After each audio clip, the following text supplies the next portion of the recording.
Id-Deputat Nazzjonalista Mario De Marco ikkonferma li ddefenda għal iktar minn darba il-kuntratt li ntrebaħ mill-konsorzju JCL MHL għal bini ta' kċina ġdida u estensjoni fir-residenza San Vincenz de Paul. Kienet il-Gazzetta Kulħadd li l-ħadd żvelat fil-faċċata li De Marco kien konsulent legali ewlieni tal-konsorzju brabta ma' dan il-kuntratt.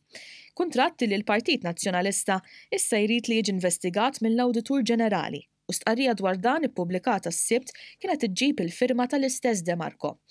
Ftit sigħat wara fil-Gazzetta Kulħadd sar magħruf li l-Partit Nazzjonalista jista' jkun jaf id-dettalji kollha tal-kuntratt għaliex De Marco ħareġ huwa l-konsorzju fil-qorti u quddiem il-Kumitat tal-Kuntratti. Mikxuf mill-Gazzetta, De Marco bagħat tweġiba b'6 punti li jikkonfermaw kif De Marco stess kienet jirrappreżenta lill-kumpanija li l-Partit Nazzjonalista issa jrid investigata. F'din l-ittra jingħad li fl-2016 De Marco attenda quddiem il-Bord għar-reviżjoni tal-kuntratti pubbliċi. Kien ikkonfermat li lejn tmiem dik l-istess sena il-kuntratt spiċċa quddiem il-Qorti tal-Appell u hemm ukoll De Marco iddefendih. Biex la darba l-kuntratt kien ikkonfermat f'żewġ stadji, id-diskussjonijiet baqgħu mixjin il quddiem sakemm kien iffirmat.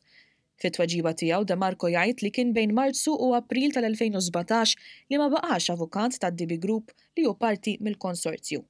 Għalkemm ma jidħolx fl-ispeċifiku dak iż-żmien De Marco ntalab jirrinunzja x-xogħol tiegħu ma' din il-kumpanija wara li kienet ħarġet fil-beraħ l-iskema ta' Invoices Follows li kien iħaddam il-Partit Nazzjonalista biex iħallas il-pagi.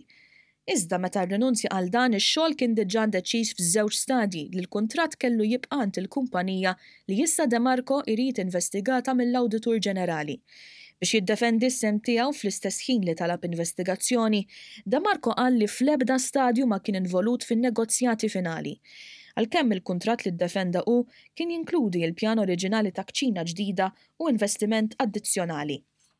Intant, il-Gvern kien iddikjara li jaqbel mal-investigazzjoni qabel ma tkellem il-Partit Nazzjonalista. Dan anki għax il-kuntratt ingħata wara sejħa pubblika li kienet ikkonfermata wkoll mill-qorti. Saħansitra 3 imħalfin fosthom il-Prim Imħallef li ġġudikaw l-appell qalu li l-Kumitat tal-Evalwazzjoni kien raġonevoli fil-ġudizzju tiegħu u kellu raġunijiet validi biex ma jassenjax marki massimi lill-konsorzju li tilef.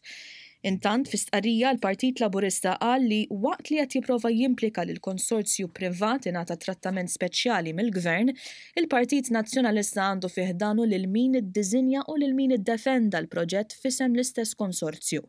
Fil-fatt, il-perit tal-proġett huwa l-eks deputat u kandidat nazzjonalista George Pulicino. Ħadd iktar minnhom ma jista' jagħti d-dettalji li jixtieq Adrian Delija saħaq il-Partit Laburista. Dan wara li De Marco inkixef għax ma kienx hu li fl-istqarrijiet tal-Partit Nazzjonalista iddikjara li dera l-konsorzju rebbieħ.